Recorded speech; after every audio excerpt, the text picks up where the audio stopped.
Hey, it's your boy Bezel, host of the Next2Flex Podcast. I'm here with Miss Debbie, the mom, the myth, the legend, COO.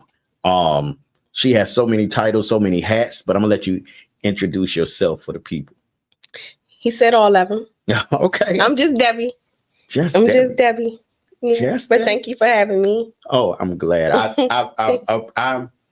I met you with the Roadrunners, so I have to shout out them. Yeah. Them like my little bros, man. They some good guys, man, doing a podcast. I met you through them, and I saw the conversation you had with them, and I was like, yo, this woman right here, she making some moves around here, you know. Yeah, I'm trying.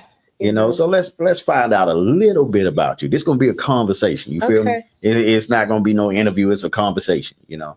So who is Miss Debbie?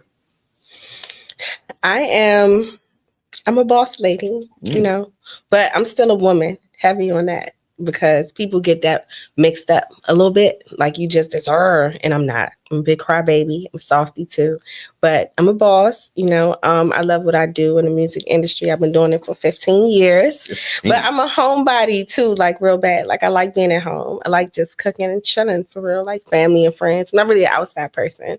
Okay. Yeah. So like on a basic Friday night, what's your ideal Friday night? If I'm not in the studio, I'm probably in the house. In the house. Yeah. In the house. Okay. Yeah. Heavy on that. I'm in the house always, though, for real. If I'm not working, and that's my problem, because it's like work and home. I don't have nothing in the middle.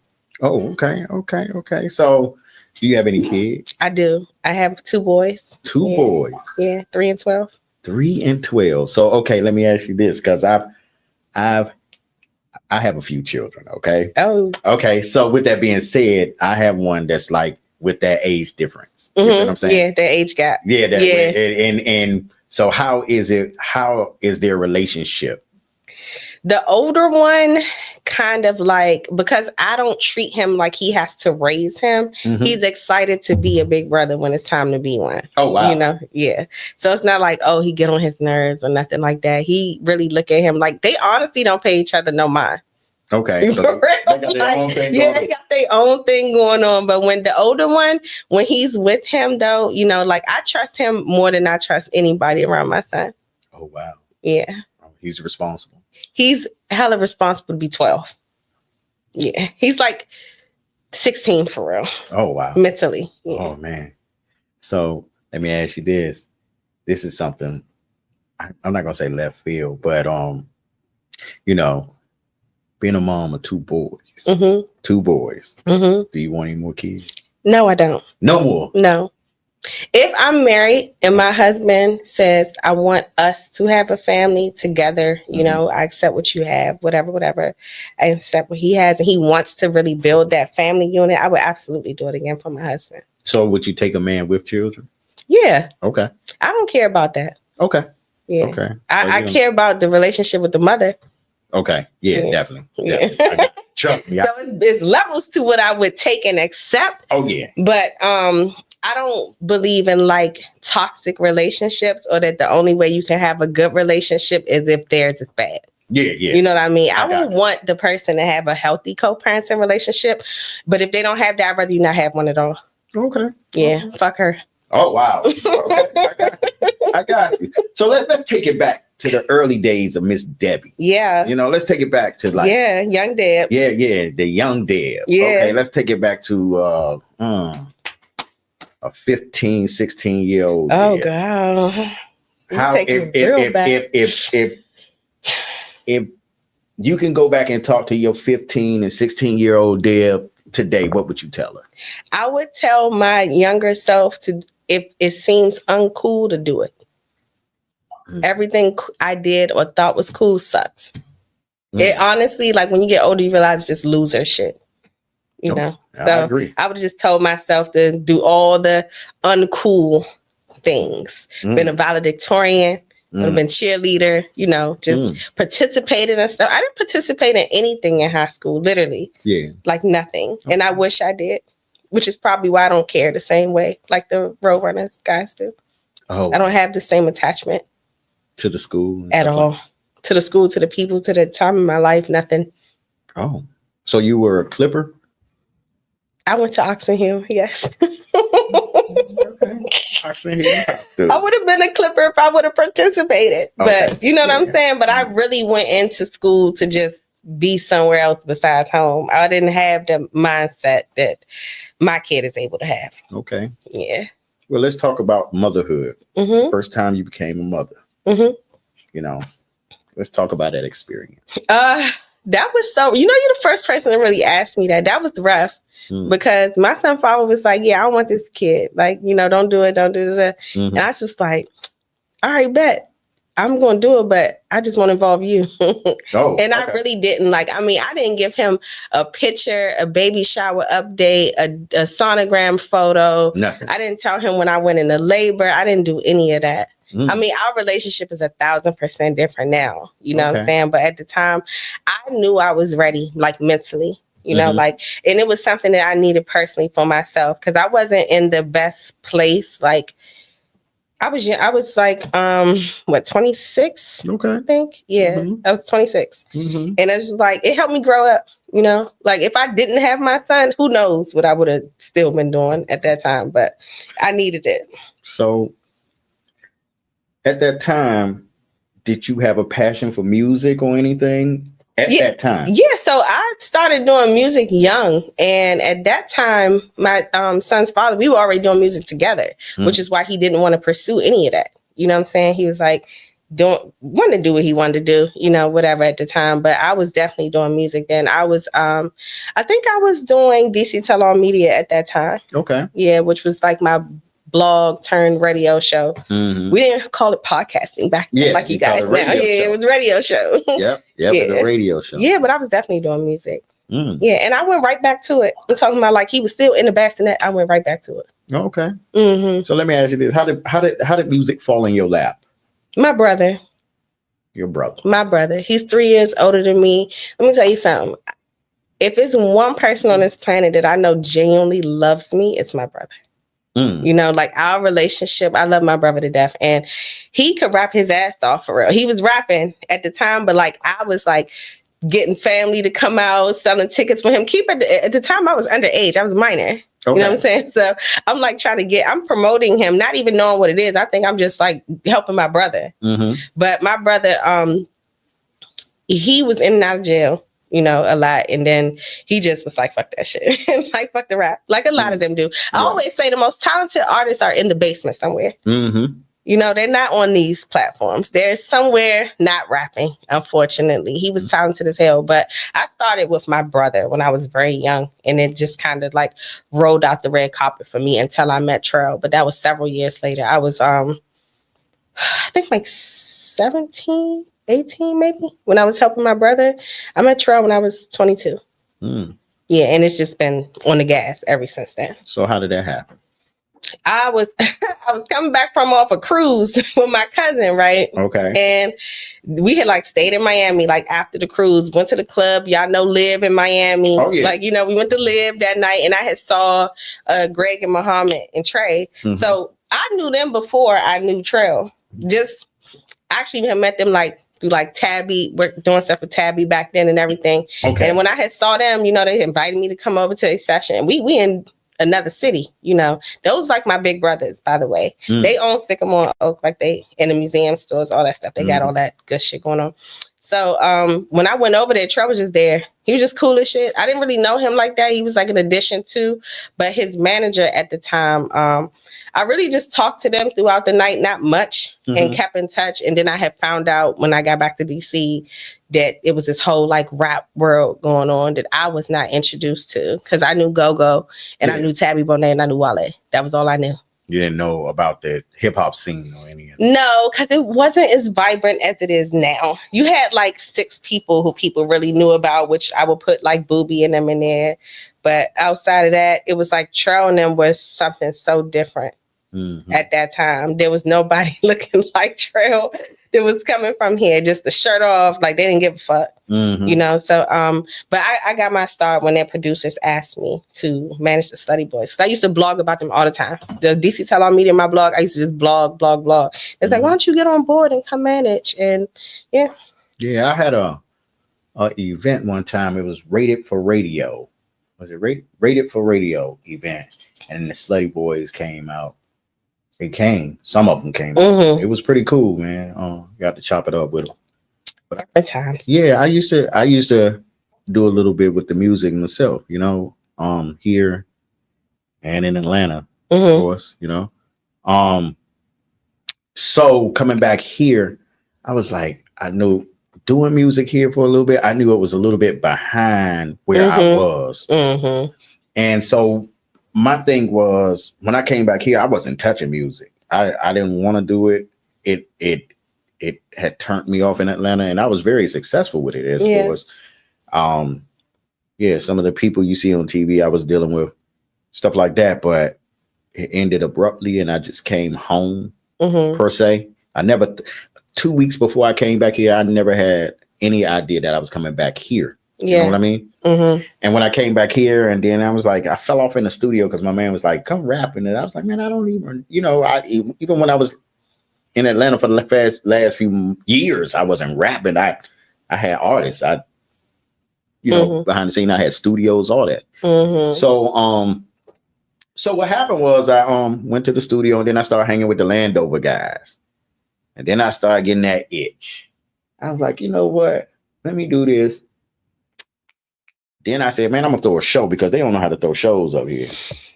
Yeah, that's still a problem, but talk about that. Yeah, we're going to get into that. So I threw a little show, right? It was at the Island Cafe. It was some Island Cafe. I remember that. The Island Cafe. So the Island Cafe. And then next thing you know, I was like, yeah. They was like, man, they really liked the show. Then I was like, I brought Eddie Kane down there. We did. I remember Eddie Kane. Yeah. His show used to come on Elizabeth. right before mine. Elizabeth? Yeah. It was me. It was him, me, and then Tokyo Tony. We believe that was Tokyo Tony after me at that time. Yeah. So Eddie was originally, he was with Fourth Friendly. Yeah, Fourth Friendly Radio. I remember that. Yep, you remember them? Who were them? Yeah. I met him that way, him and Twan. And then Bishop Twan. Yeah. He was like kind of like a brother to me. Yeah. Kind of. And we did a few shows together, and things happened here and there. Yeah. But getting back to it, I mean, I was like, man, I really wanted to do a show, because in Atlanta, they used to say, man, what's the difference between shows here and shows in Atlanta? I said, in Atlanta, you could perform any night of the week, and you go into a club, and it's like a regular club night, and you have artists in there. And I said, the difference between here and Atlanta is the artists up here are so dope. They're dope. Just like artists in Atlanta. They're so dope. But the streets, the people don't know about them. Upcoming artists in Atlanta, the people had a pulse to them. They heard them. They knew all the artists coming out, or a majority of them. Or if you was in this hood, they knew you. You feel what I'm saying? As opposed to, like, I would ask my sisters them, or people that go into clubs a lot, do you know this artist, man? He dope. No, I don't know him. Or they know a lot of the go-go stuff, but they didn't know the artist. Yeah, I mean, my personal take on that, the artists here are so uncool that they think that they're so cool. And they just will not break that wall down. And it sucks for people like me, because it makes me look like I'm unsuccessful. Yeah. Because they were not getting on. But I'm like, bro, you are not ready. Yeah. Because you're not who you really are. You know how many artists I hear lie about the dumbest shit in the world? I mean, they will get on here and act like, shit just so hard. They done this. And I'm like, moving all that weight, but can't pay $10 to get in the building. And it's really like, so even that, it's like the little things. It's really not that deep. That would make them better artists. Now, when you talk about like artists from other areas, we get what we feel like is so much because they're okay to almost make a fool out of themselves and be interesting. These artists are not interesting. They're talented. They're not interesting. Yeah. And that's why our artists do not last. So it's not just like this whole big ego thing. It's that they're just genuinely not interesting people. You know, it's just talent. And when people are like, well, what do you mean by that? Let's take somebody like Dirk. He was so young when he came out repping India. Now, the generation before that, mine, and a little bit younger than me, are morons. They still think it's cool to have 100 bitches and, you know, be on yachts with asses.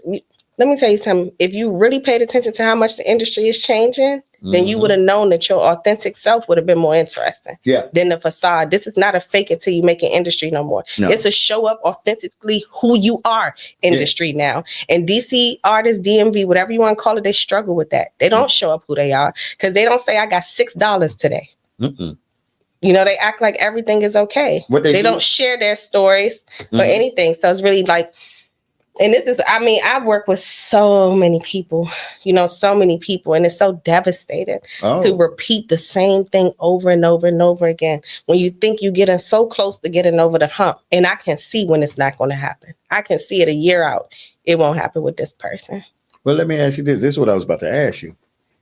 When you see that they're not being authentic or genuine or whatever you call it, do you call them on it? Do you say, hey, how do you, I'm talking about an artist that you're dealing with. So, like I said to you earlier when we talked about the emotional thing, I'm going to bring something up to you multiple times. I'm going to give you the opportunity, but I know when it's time for me to move on. Now, they may feel blindsided, but in reality, it's not a blindside. We've had these conversations over the last 365 days. You just have not adjusted. And I haven't impulsively ran off, argued with you, or threatened to stop doing something. I don't make those threats. When I'm done, I'm done. I usually do not spin the block when I'm done.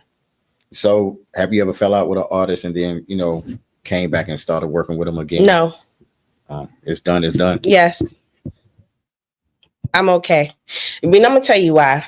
It's always another one that's wanted so bad. And move out my way and their way so we can get to those people, you know, and that's why I don't, because I put so much investing in. I mean, time away from my kids, money out my personal pocket, disrespect in a certain way. You know what I'm saying? Just arguing with me is disrespect. You're in no position to argue. You know what I'm saying? And they don't understand how disrespectful it is that you've brought nothing to the table, but you're arguing with somebody who will give you everything. That's putting more into you than your own friends or family. Absolutely. But they carry shit in a way, you know, and they pick and choose. And that's when I don't spin the block for that reason, because I've probably exhausted all my chances before I step away. So let me ask you, do you think, what I gathered was doing shows and stuff with different artists and stuff there, you know, there's some talent. It's a lot of talent. It's so much talent.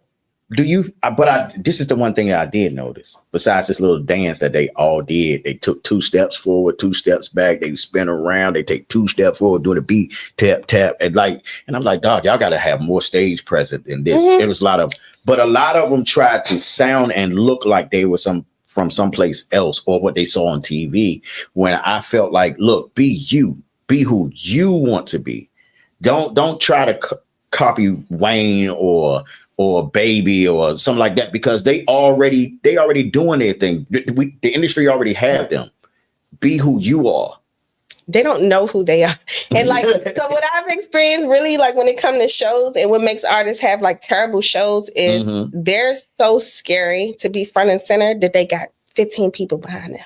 And because they're feeding off those people's energy, they think they're doing a great job. But what the consumer and the audience is seeing is nothing but chaos. I don't hear what you're saying. It's not lights, camera, action on you. And one thing artists that, you know, rappers in general or whoever, they don't realize that stuff is choreographed. You know, don't think that none of these movements, they just starting a freestyle.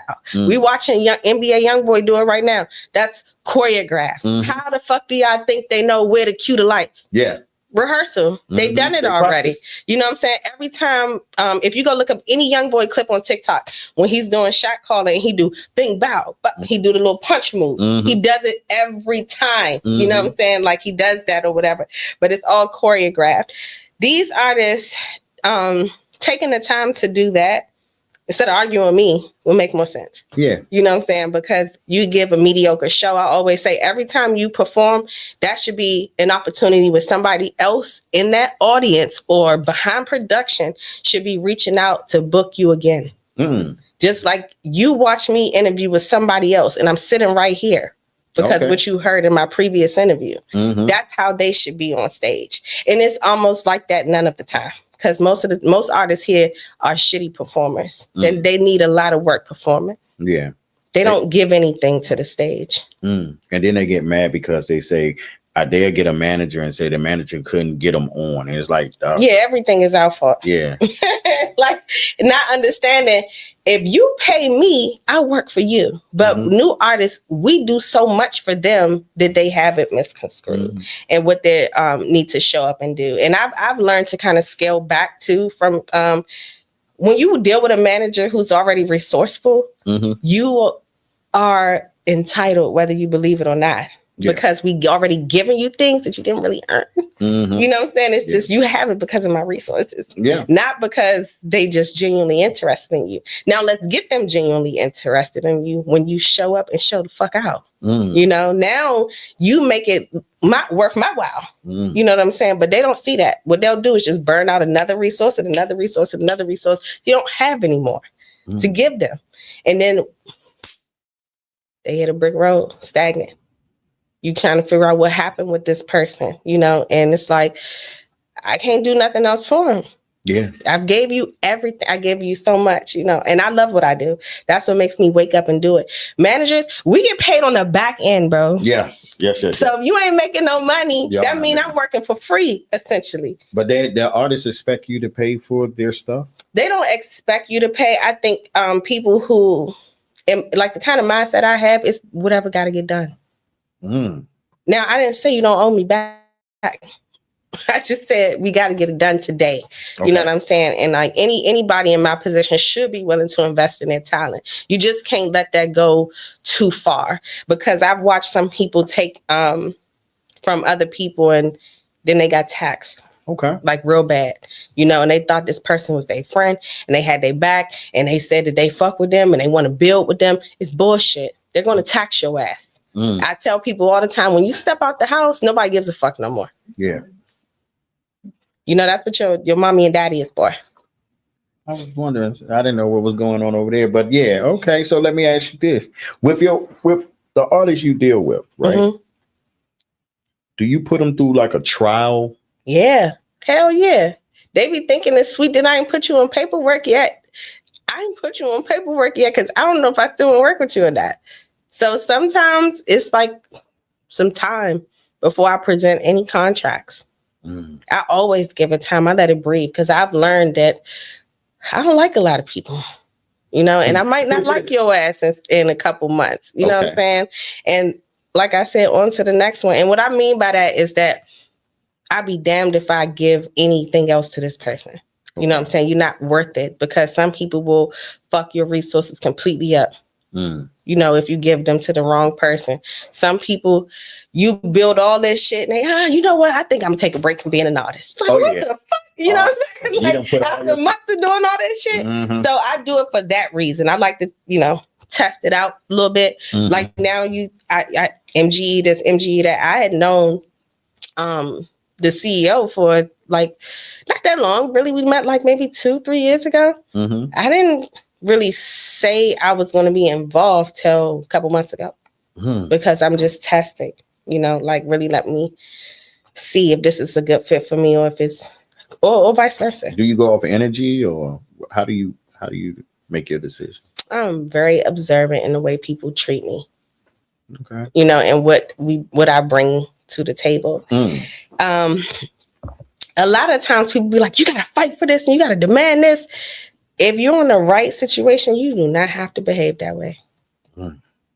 If you have to do that, you don't belong.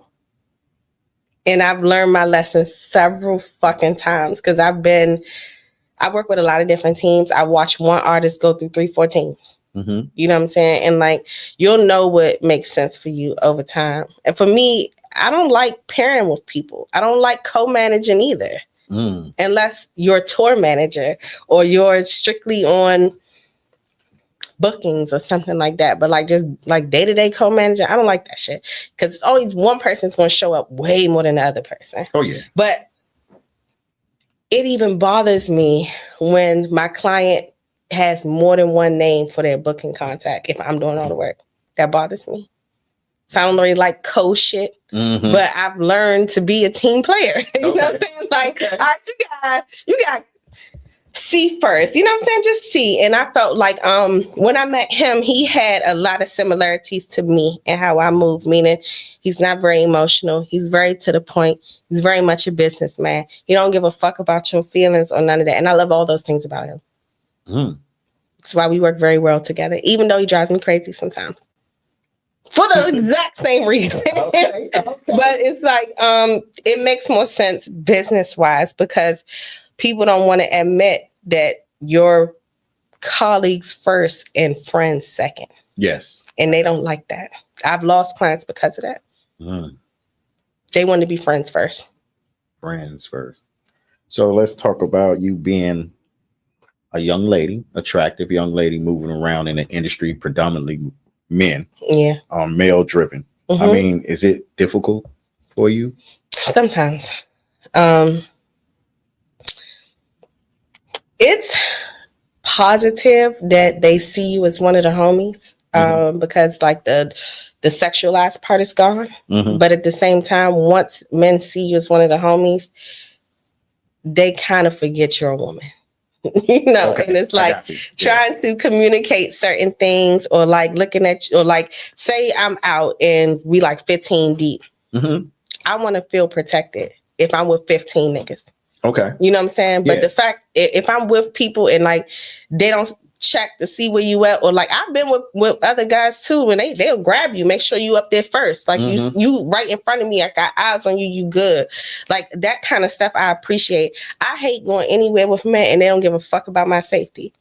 And I don't mean in saying you do. I'm saying treating me like you treat any of these niggas that you with. Okay. So that part is kind of difficult, which is why I don't really go out much unless it's a booking. Okay. You know, like if it's a booking, then I'll go out with whatever male team I'm working with at the time. But if it's not, I'm not going. Because I don't want to feel like that when I can come in other situations like this and have the red carpet rolled out for me. You know what I mean? So it depends. It can be complicated. And also people put bodies on you that don't exist. Oh, yeah. You know, like this, you fuck this person, you fuck, my coochie's closed. It's nobody's fucking nobody.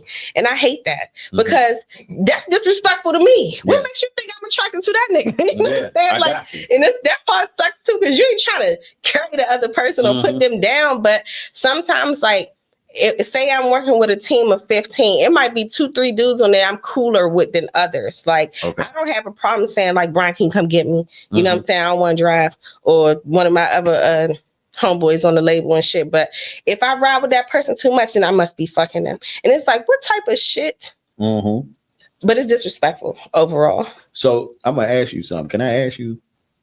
You can ask me whatever you want. Have you ever dealt with anybody in the industry? Yes, my son's father. Who is your son's father? I don't want to talk about him. No, shout out to Mo. My 12-year-old, his dad, he's a rapper. I met him when he was so young, you know, when I first met him or whatever. And that's when I told you we had a terrible relationship at first. It's grown a lot now. Our son is 12 years old. You know, our pregnancy is 13 years old. We've both grown up a lot. And yeah, he ain't the only one, but that's baby daddy. So yeah. You go. Okay. Yeah. All right. And was it difficult? Honestly, I'm more comfortable that way. I don't feel like I would get along with a guy who works at FedEx and get off at 6:00 and repeats the same day every day, because I don't do that. I live a very colorful life. I'm a boss, you know, so I might get off one place and want to go work over here, and I might be in the studio late at night. And if my partner called me right now and said, "Hey, I need you to get on the flight tomorrow," I'm gonna go. So you don't do regular smuggler? I do. I would love like a corporate guy, or like a guy that owns a construction company or some shit like that. I would love that. But you got to kind of be in it. I think it's just comfortable for me because you got to understand me. Yeah. If you at home thinking I'm just in the studio with 20 niggas or in the clubs, the picture in your head is way different than my reality. So they got to be secure. They got to be hella secure, and a lot of dudes are not. You know, and I'm the type of person that wants my relationship public, business, private. Meaning I want my man to be like, yeah, that's me. Because if not, 3 other niggas gonna go smack in my nigga face. And I don't like those feelings. Like when you out too, because I've talked to, somebody, we didn't really say anything. And then this nigga thinking he got a green light because y'all cool. And I'm like, really? That's my, Yeah. And this is just like over time, because I've definitely dealt with dudes in the industry before. But like I said, it's my environment too. But once you make it public, then people just put that person on you. That's why I don't claim nobody. And I will not unless that's my man, my man, my man. Okay. Other than that, he don't fucking exist. Okay. All right. Okay. Yeah. You kind of, I'm not going to say blunt, but you straightforward. Well, it's the same thing pretty much. I mean, that's the only way to be, dealing with men and doing what I do. It's like comfortable because they understand me. But at the same time, people are just like checking off your niggas. Like, okay, this dude, that dude, you know what I'm saying? And it's like they want to, the bitch with the glasses that you think is innocent and sucks 6 dicks. I ain't do nothing. Yeah. But because her image makes more sense to you, you go with that. And that part sucks for people that do what I do, and people who walk the same walk that I walk, because you don't really get that same, it's like I said, I'm a lady, I'm a girl. They expect me to be in sweats and hoodies and sneakers all the time and just like had it, and that's like, no, it's not it. But that's why I said a secure man is perfect for me, because he'll understand. Baby, give me them feet. Come here. You had a long day. When I get home, I don't want to talk about music shit. Be honest with you, I don't. I want to disconnect. Don't ask me nothing when I get in the house. Like, I have to disconnect because it's really my life. I told you earlier, I don't have no in between because I'm single. Yeah. So I don't have that kind of like, I can just lay on my man's chest and get my shit off for the night. And he half-ass listening, but he comforted me though. You know what I'm saying? Yeah. He just let me get it off. And he gets to be the boss in the house. And I can just relax, and just be Debbie. I don't always want to be this person that people think that you are, because like I said earlier, when you in these clubs and shit, they thinking you just turned up with the men popping bottles. I'm probably yelling at somebody about how they gotta pay to get in and they can't get up on the stage with your wristband at. I'm just a bitch the whole time, and I hate that for me. But it's like my job, you know what I'm saying? So yeah. Okay. All right. Are you this is a random, are you a sports fan? So I'm honestly so invested in music. I'm a nothing else fan. Okay, I got because so my mental capacity just don't have time for that type of shit. Any of that. Yeah, but my son plays football, and so since my son started playing, I'm way more interested. Like growing up, my family was always Redskins fans. When I was young, I used to be so into basketball because who didn't like Allen Iverson? Like, of course, like so. Then it was like I was all into basketball, and then as I got older, I kind of just didn't give a fuck. And then once my son started playing, I was like, okay, like let me tap back in so I can know what I'm talking about a little bit. So. No. Yeah. So yeah, I would say yeah. I mean, I care about the game for sure. Do I sit there and watch and argue with people and go back and forth? Absolutely not. I done probably moved on to the next shit on some business shit. So do you have like a lot of girlfriends, or you keep a small circle? I keep a small circle. Very small. I keep a small circle. Yes, I do. I had a lot of weird stuff happen over the course of time. Bitches love to hop in DMs and be weird. Okay. I'm older. I don't really need a group of 15 girlfriends. I just need, a couple solid women in my life. And I have very long friendships with women. I'm just not looking to recruit new ones every time I go out. Hey, queen. Yes, girl. Hey, Buddhist. Hey, you look cute. It's so fake. You know what I'm saying? It's so fucking fake. Because you wouldn't tell her she looked like a can of biscuits, but you're going to go talk about her later. You know what I'm saying? Like, or you smile in this girl face and then you say something negative later. So I just rather not. If I meet a woman and we naturally could, one of my best friends, I met her at the nail salon. Like 8 years ago. And we've been friends ever since. We exchanged numbers at the nail salon, like two random females. And we've been friends ever since. I just not looking to like go out and recruit. Most women don't want to be around the studio. Yeah. unless they fucking somebody in there. In the studio. Yeah. Other than that, they don't want to do that. They don't want to be in. And I am 100% dedicated to changing my life and people I love life through what I do. Oh. And I'm okay with that. So do you love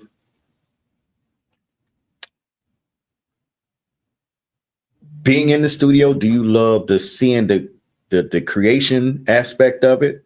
Or you're strictly on just the business? I live for the studio. That's the only place I can do 12 to 12. If it was a job, I would have been quit.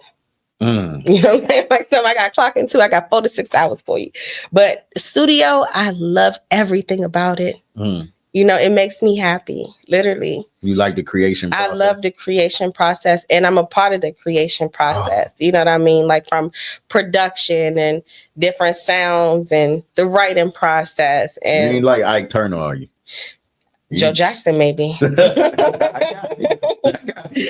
Definitely like that with Brian, though. I'm probably the hardest on him too because he's a singer, you know, and I have patience for Brian right now. And like I said, I don't have a lot of patience for the bullshit. See, you done brought Brian up a couple times. Let's talk about this Brian. Okay, so you said he's a singer, and you dealt with a lot of rappers, right?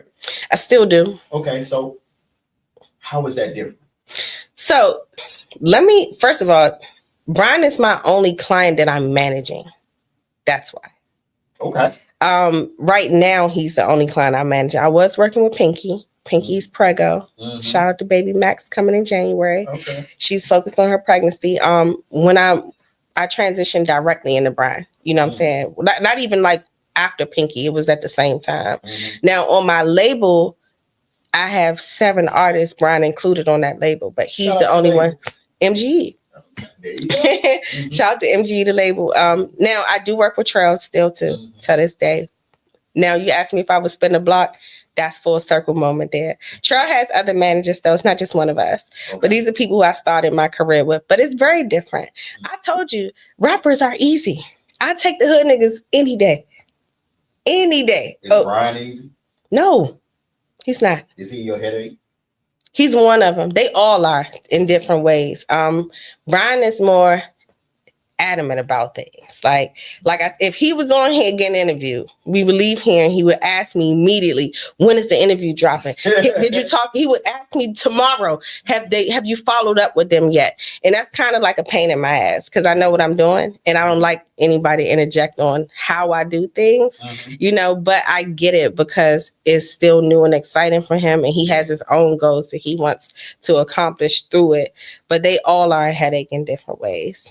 But it's different because that's the one that I'm managing. So the priority is different than other, you know, clients that you might have like one-off type situations with, or it might be like consultation or project management kind of thing versus somebody who I'm responsible for on a daily. Okay. Yeah. So what's your goals with Brian? I really want to see Brian bust out of his shell as an artist. Like, what I mean is, I already know he can sing. I cannot wait for him to show the world who he is. Okay. You know, and like just kind of show up, and he still got a lot to learn, really. We started working together last October. Okay. And most people be like, well, why you ain't dropped this? Why you ain't dropped that? I wanted him to push his pen a little bit harder. He could sing like his ass off, but the songs for me, they were I don't really like that one. That one's cool. If I'm not amazed by it, then the people won't be either. Is he opposed to having some like writers with him? Or no, does he like to write his own stuff? It's both, because fast forward to now, Brian's in writing camps. He's gotten involved with sync plays. I'm big on educating my clients too. So this whole last year, he's been learning and working and recording. His project like that. Project is done. Okay. I have not released it yet because it doesn't make any sense. It's fourth quarter, but I'll release it in Q1 when it's time and it makes sense. But yeah, my goal for him is I want to see him on big stages. I want to see him traveling, doing what he do. I am not the type of person that thinks everybody needs to be a Drake. There's so many successful artists that are living and taking care of their families that are not Drake. And I always say, everybody think they know everybody. Have you ever looked at the fucking Grammys? Because I don't know a lot of those people. Yes. Some of the people win. Yes. Okay, but they're obviously doing something. Yes. I would love that for him. I don't care about just having this fake status quo. I want him to make songs that touch people and feel people and have longevity and they live a long time, you know? And we hear it 10 years from now and it's still hit. It's not like, oh, this is Brian. It's like how it feels when you hear Tony. Okay. Anniversary. Let me ask you if let's just say give me a singer that you like. I like all old school singers. Just give me one. Patti LaBelle. Give me a male. A male from then, I mean, I like Jeffrey Osborne and shit like that. Like I like real 70s like R&B. If I don't want to just like now, as much as I adore Chris Brown, I don't listen to every album that he drops. I listen to his singles that come on the radio.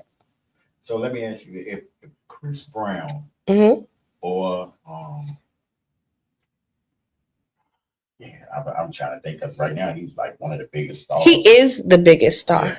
It's not one of. Yeah. There's nobody bigger than Chris currently at this moment. Yeah. You know what I mean? So he is right now. I had an Usher Chris Brown situation that we were debating a while back, but Chris is right now. It's Chris. Yeah, it's him now. If Chris came to you and said, "Hey, a song, right?" and I think it'd be perfect with Brian. What would you do? We're gonna hit the button. Well, first thing I'm gonna do is call our lawyer because he has one for sure. And inform them first. And yeah, we hitting the button. It didn't matter if Chris said, "Hey, come get on the flight tonight," I would say, "Hey, Brian, call out of work tomorrow. We're going." Because is he open to maybe like a Raheem or? Yeah, he knows Raheem. Okay. We're open to all of those things. But now, if you ask me what would tickle my fancy, it would be if Babyface said he wanted to work with Brian. You know what I'm saying? Well, Babyface is an exceptional writer. You know what I'm saying? Exceptional writer. So for me, it's not just about like this collabing on the song for my clients. It's about what happens after the song. Where does this live at after that? And also just how much he can learn from somebody like Babyface, who is an exceptional writer. These new writers use AI.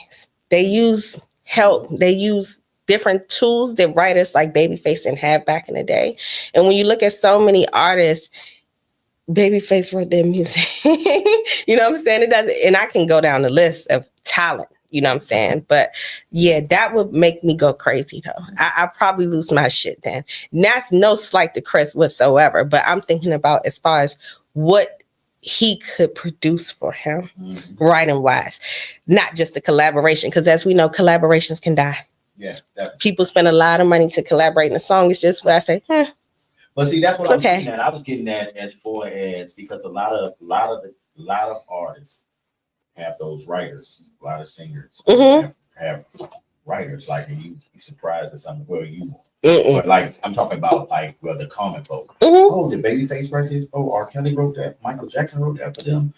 Neo wrote a lot of music for people, just different people. Another great writer. He's a clown though. Yeah, but personally, yes. But as far as being a musical genius, I think he's one of those. Yeah, so is the dream. Yeah. I agree. Yeah. Now, any of those people call me? Oh yeah, I would say, Brian, would you consider moving? Will Brian give you kickback? Or would he be like, I'm with you? He wouldn't give me kickback. He has a lot of stuff on his personal life that like any artist do, but absolutely he wouldn't give me no kickback. I don't really get kickback from any of my clients. I get a million questions, but not kickback. Yeah, more like that. And I mean, I've been arguing with clients on the phone. I'm talking about 7 a.m., full throttle arguing. Oh man, that's early. You know, like in the morning, 7 a.m. in the morning, then you arguing. Yes. And I still got to go to work. I still got to get my kids out the door. I still got to show up and talk to 4 or 5 other people on that person's behalf after I just fucking argued with them. But that's what makes me seasoned at what I do, because those emotions are left aside. It's not about that, but like I'm looking for people to work with Brian that want to. There's always a pay to play situation that we have going on. I think it's too premature for that. So getting Brian what are you getting? And when somebody say, hey, tell me a little bit about Brian, what are you getting when you get Brian? I feel like you're going to get something that you can get exactly what you asked for. And beyond some. Okay. You know, because he just looked like a nigga.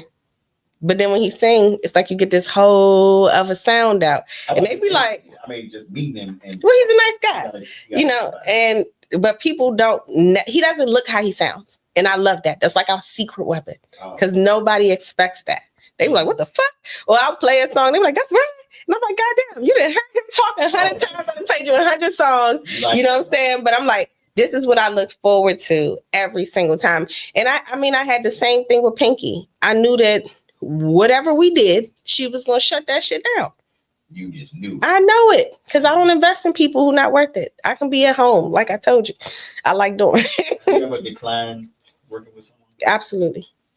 And I will tell you this. Not only have I declined working with someone, I'm this someone right now, one of the biggest artists to come out of DC. Excuse me. I work with him very temporarily. I don't really speak on him. And most people would because they're clout chasers. Oh, yeah. Just to say that they had them under their belt. Because right now I've had a lot of artists that I work with. I ain't enjoy working with them. I don't want to. I really like them. You know, so I don't. Not only will I decline you, I will definitely drop somebody. And I have dropped clients before. Not that many. I think like 3. Have you ever regretted doing any of them? No. I've never regretted dropping a client like I never regretted not talking to a nigga. Ever. You rough. I need to get rough. I'm not rough. It's like I told you, I'm so patient with people. You know what I'm saying? And for example, you be talking to me crazy. I might respond and say, don't talk to me like that. And that person might continue to go on with rage and anger and profanity. And you think I'm going to take that shit from you. But I check shit off like a Rico until you just ran out of turns. Because I don't allow disrespect because I'm not combative with you. That doesn't mean I allow it. Yes. You know, I can choose who's in my life. I can choose who the fuck I talk to every day. Okay. But when the time has come,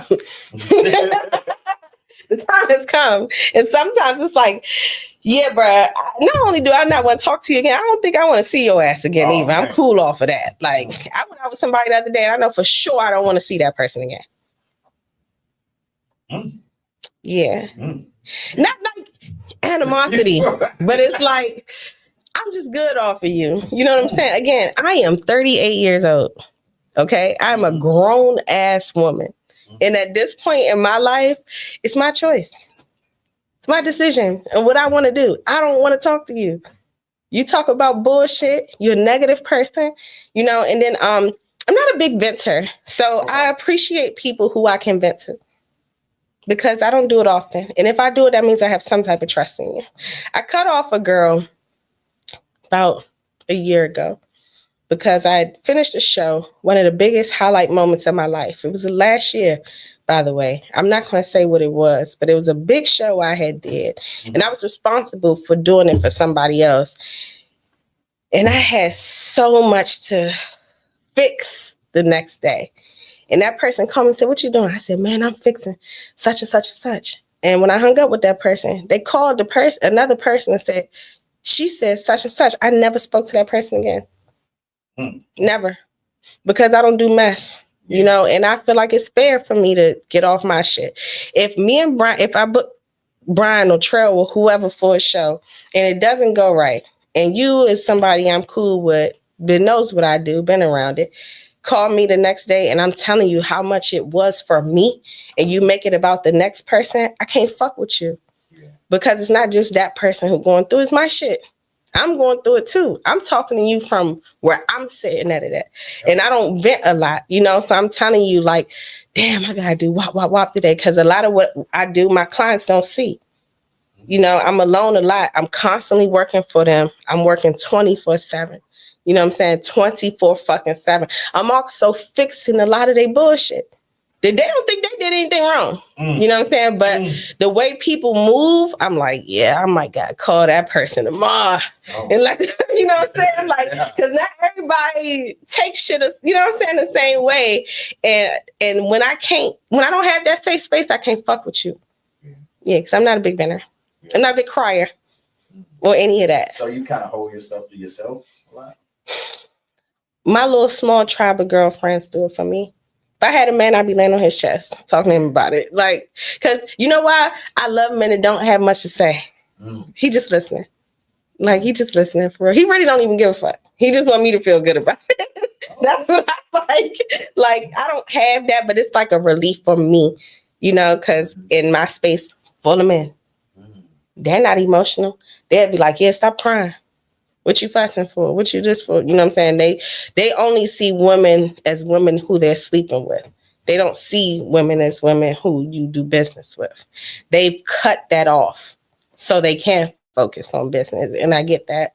Now, if I was fucking shaped like a can of biscuits and ugly, they had no problem talking. You know what I'm saying? But, you know, I respect it too, because I get it. You know, you're a man, you like what you see, but at the same time, that's not the relationship you have with this woman. So as a man, he's readjusting communication with that woman, you know, so he can't give me too much to care beyond this certain measure, because if he does, that might mean something else. So I'm stuck alone a lot, you know, in my stuff. So yeah, I do hold a lot of stuff in. Pinky hates that I do that. And I appreciate her so much for kind of pushing me to be a little bit more vulnerable in my emotions. Because I pushed them totally to the side until I blow the fuck up, you know, like, and then she's like, well, why didn't you talk about this? Or why you ain't tell me this or whatever? But I'm so focused on what me and her had to do professionally. I didn't care about talking about my personal feelings. I always put my clients first. And it's been reasons why I've been successful. And it's been some of my biggest downfalls in life. Do you love hard? Yes. And that it's almost a general question, but not a general question. Oh my God, if we get to my love life, I'm gonna get enough breathe because it sucks. Well, I can say we can say love life or even friendship or friends, love life, whatever. Like, when you care about someone, I'm talking about, it could be the homie, we could be best friends, you know what I'm saying, or whatever, or it could be your love life, or whatever. Do you love hard? I do love extremely hard, but I can't say I love the same. You know, it's very different. My male friends stand no weight to my man. None. If my man said, I met him, he cool, but I don't really want, like, you know what I'm saying? It's be throwing me off. You hanging, he calling, it's like a little bit too much. That shit would be dead in a heartbeat. Have you ever had a best friend of the opposite sex? I don't know if I would call him a best friend, but I got men in my life I'm really close with. Do you believe in best friends of the opposite sex? I do. Only if it's 100% platonic. Okay. Yeah. I don't like my man having best female friends. So you don't want your man to have best female. I prefer not. But niggas so gay now, it might be cool. I don't know. I don't know, because let me tell you like an issue I had with my ex. He had a female friend.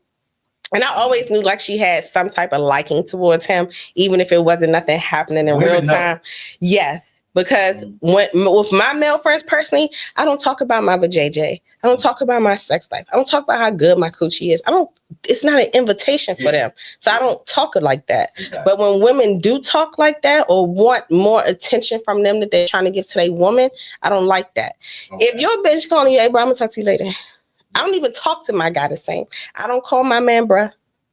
Okay. Or nigga, none of that. I don't talk to my man like that. You know, I actually enjoy not talking like that because I'm around 30 niggas at the studio. I'm constantly talking like that. That whole thing is like, shh, you know, and not a lot of other people see that other like vulnerable, dainty crybaby side that sits over there. But I am definitely somebody who loves hard. And I have the same friends.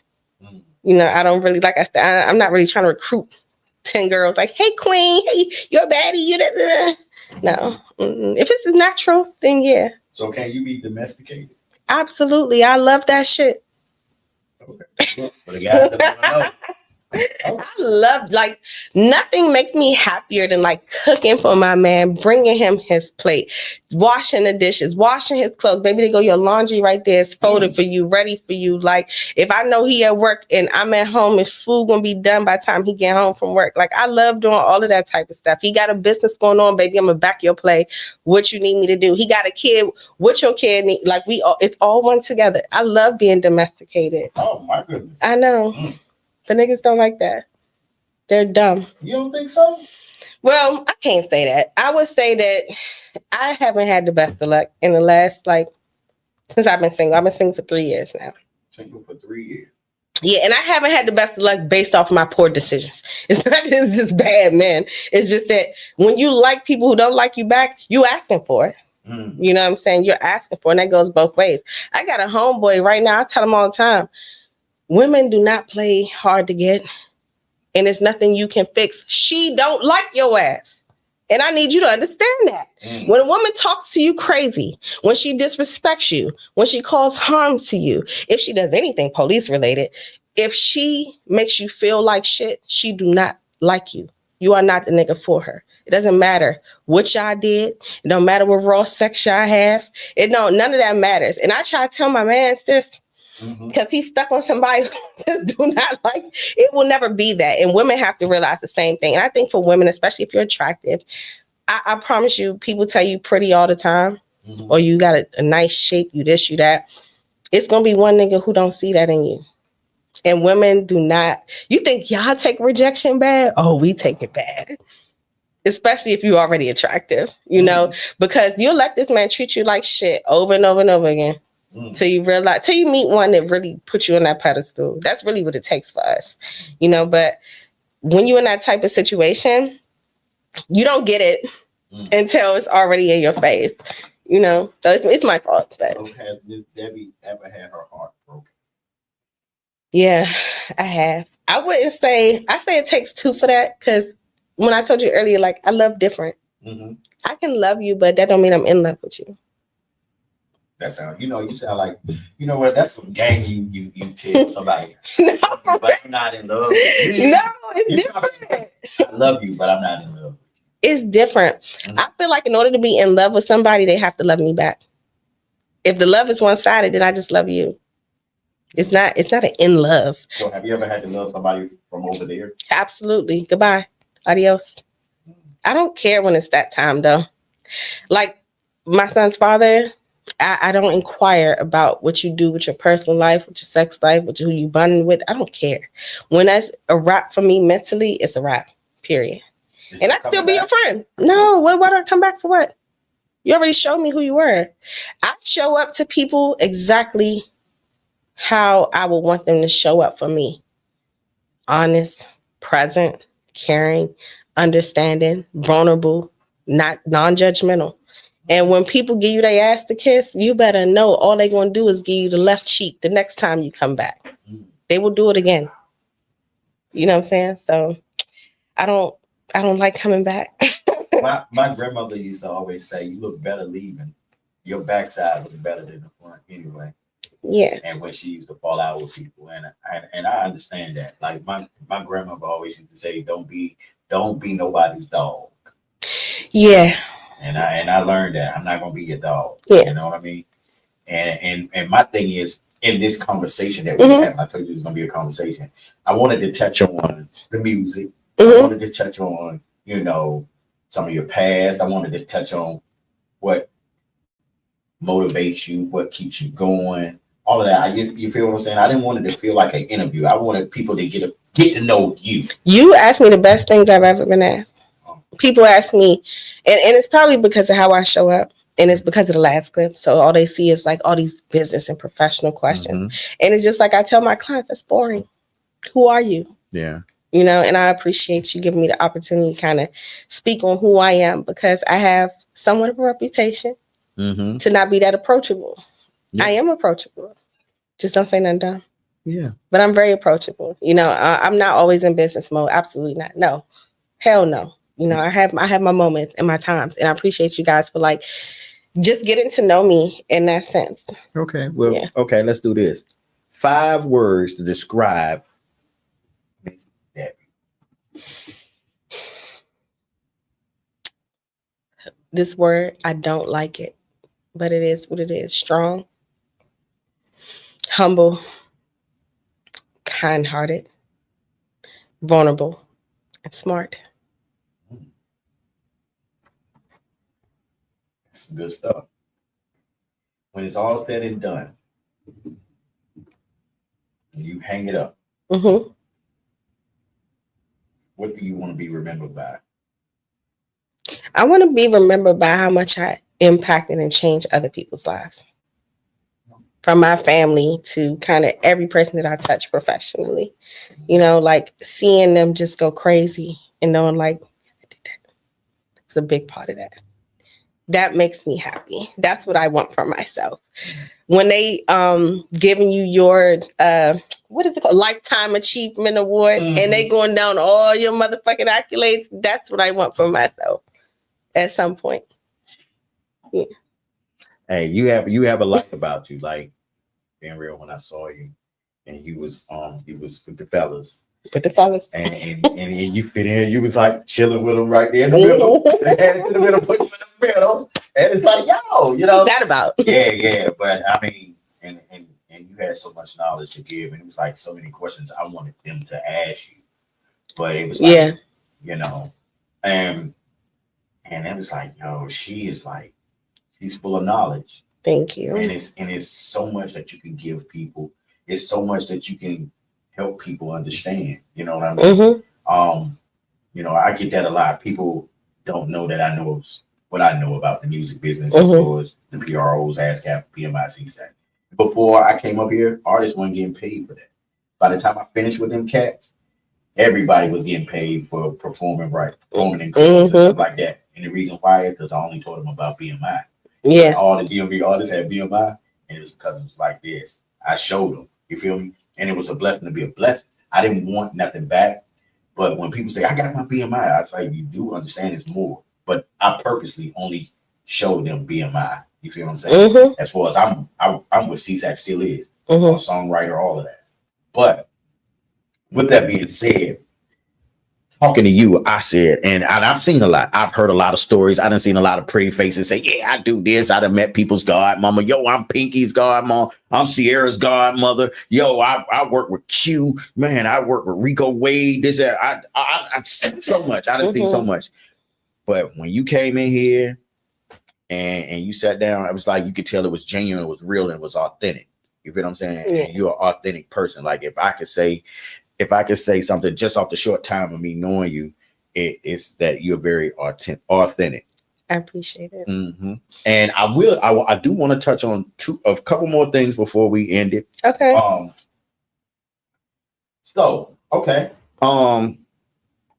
You do a little concert, and it's not little, but I'm gonna make you pump your chest out a little. Concert? Bit. No, listen. Okay. You do a little concert. I want you to. You do a little concert. You do a little show. You do a little. What do you do? Come on, give it to me now. Who do concerts? What do you throw? What do you be a part of? What have you originated? Oh, DMV Summer Jam. Oh, that's what I wanted to get at. Yeah. Okay, so yeah. And it's a festival, by the way. I'm trying to make it. You know what I mean? Festival, by the way. So this festival. Yes, it will be back 2026, y'all, by the way. Y'all popped all that shit, and ain't nobody reached out to ask us, hey, why are you guys not doing Summer Jam? Or what's going on with Summer Jam? I don't like these media people, by the way. Like, they weird as shit. But DMV Summer Jam, I'm very proud of it. I'm very proud. That was the first thing me and Squirrel did together.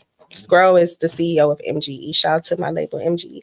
But me and him said, I never forget that shit. He called me and was like, I got this idea.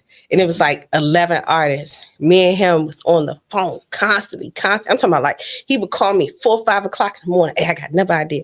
I'm calling him back. We on the phone 6 a.m. Like still on the phone late at night to build this idea, what created DMV Summer Jam. And like the purpose was kind of to give artists a stage.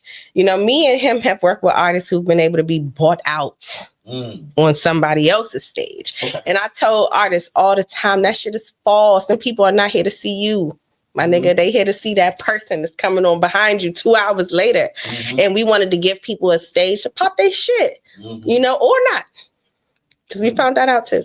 But it's really built off the integrity of giving the DMV artists who are dope as fuck, like you said, a platform to pop their shit on a big main stage in a way that another festival, who I ain't gonna name nobody else shit, they ain't gonna book you. I'm just tell you that right now. Yeah. We will if you're doing what you're supposed to be doing, because it's highlighted around DMV talent. Is it a criteria for that? In a sense. How do you decide who's going to be on? Because like tomorrow, I can give you 100 artists. Like, just being honest. Like, I'll be honest with you. Me and him decide that. We look at people almost a year ahead. Okay. You know, so we look at that person and kind of see if they would still be on that type of trajectory next September. Because Summer Jam is always September 1st. And it will still stay September 1st. And we look at people and we pay attention if they're growing. Why September 1st? Tell me why September 1st. It's the end of the summer. You know, it's Labor Day weekend.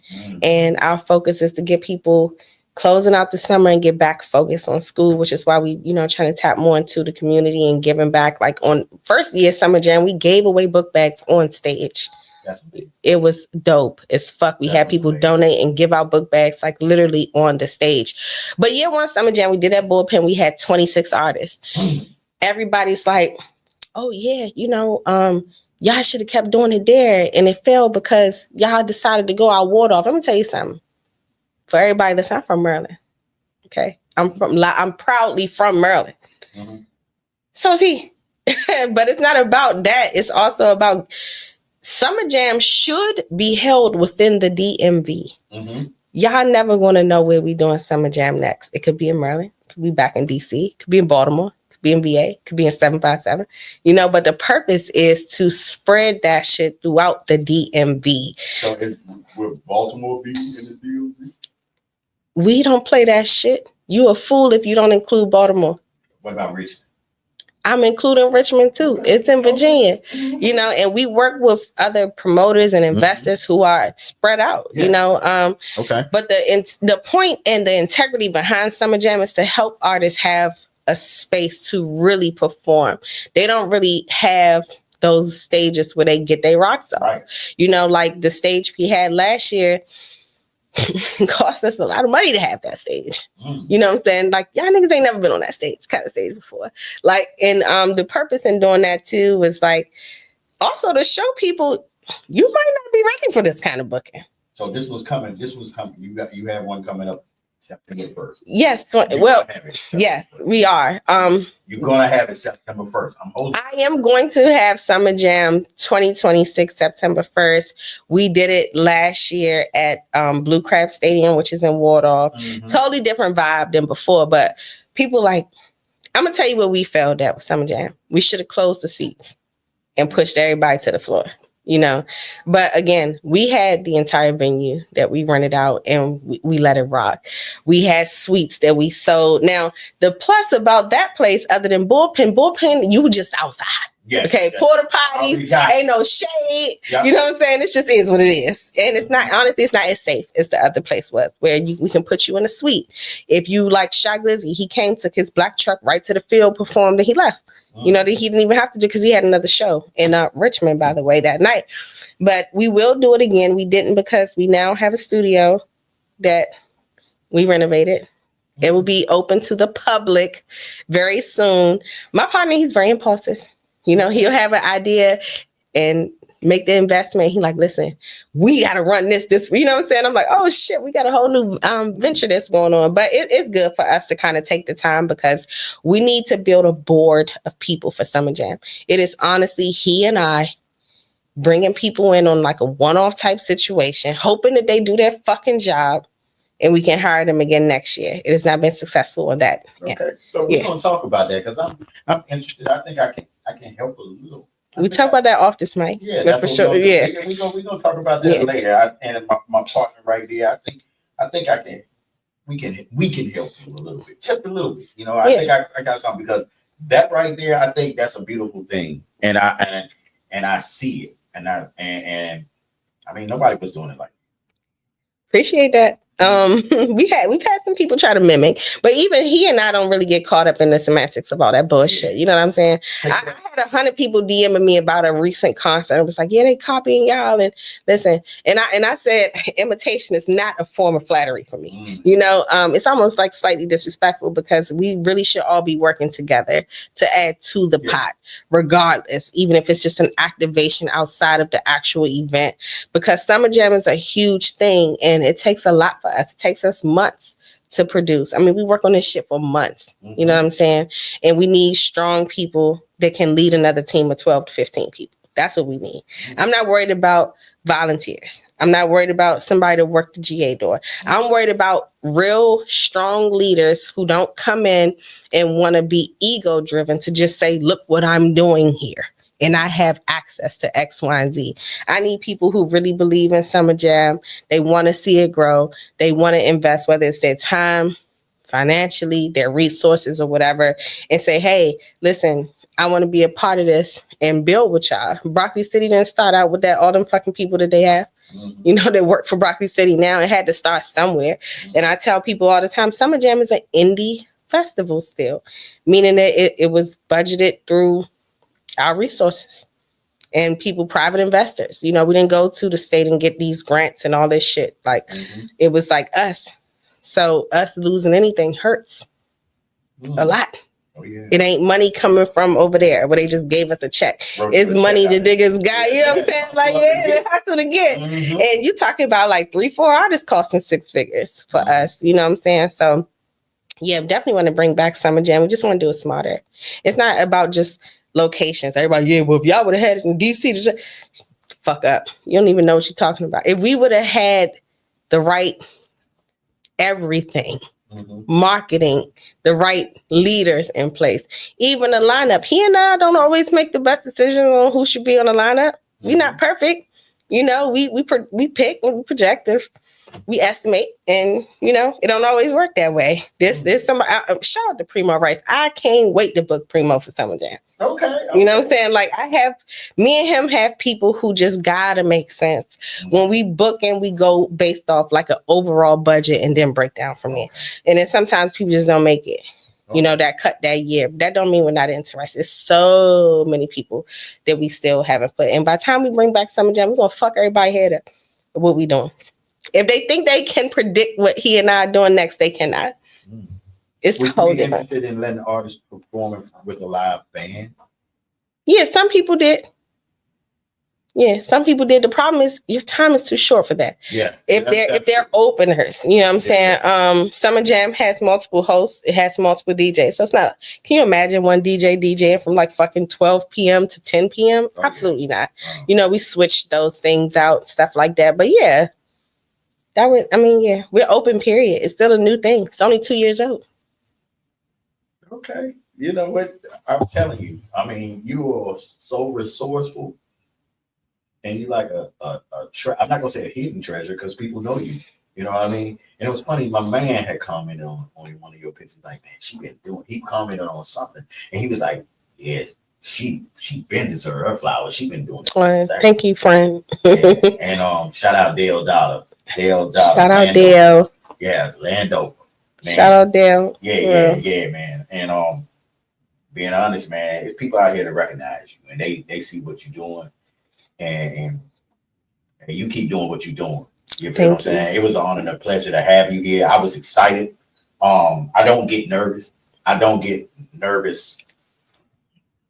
really don't. And my partner tell you I don't. But I was kind of nervous today because it was so much I had in my mind I wanted to ask you, but I just didn't know how to come across. And I didn't get I felt y'all a little bit. I already knew in my mind I was going to get you here after their podcast because it was so much I wanted to, that I could have saw them ask because they knew you. You know what I'm saying? They asked some funny stuff. They asked some stuff from the past. But I wanted to know where you wanted to go with this. I wanted to know who were you as a person. I wanted to know things like that. Mom.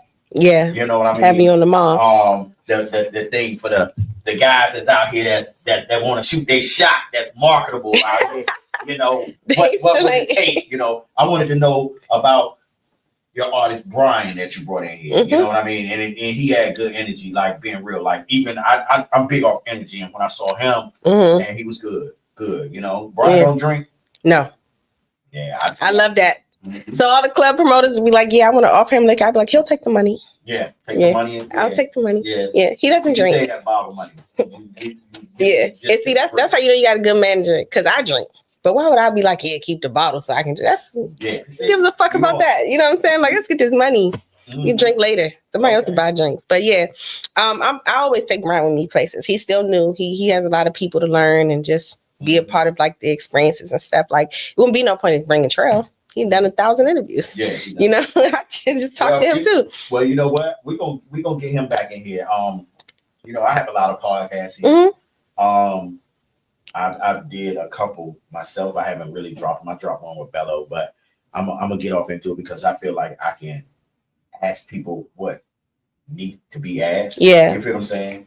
And my thing is, so we're gonna drop your podcast, this episode, maybe in a couple weeks because it's things that I want to do with it before and promote it because I was a promoter as well as I managed. I promoted. I had my own label. I did a couple things too. I can bump my chest a little bit. Yeah. Okay, Brian. He said he's going to drop it in a couple weeks. Yeah.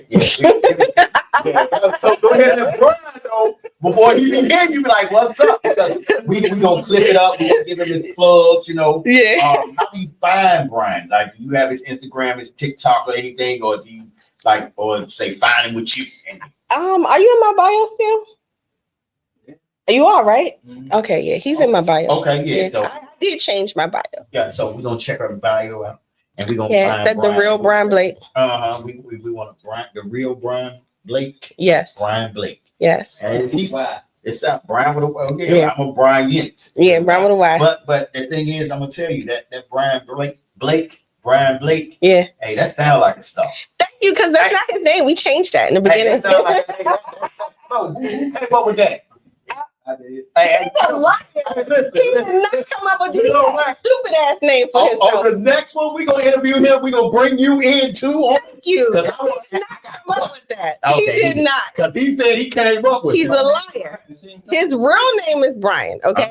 He was going by a childhood name that sounded ridiculous. It was like Blizzle Blake or something.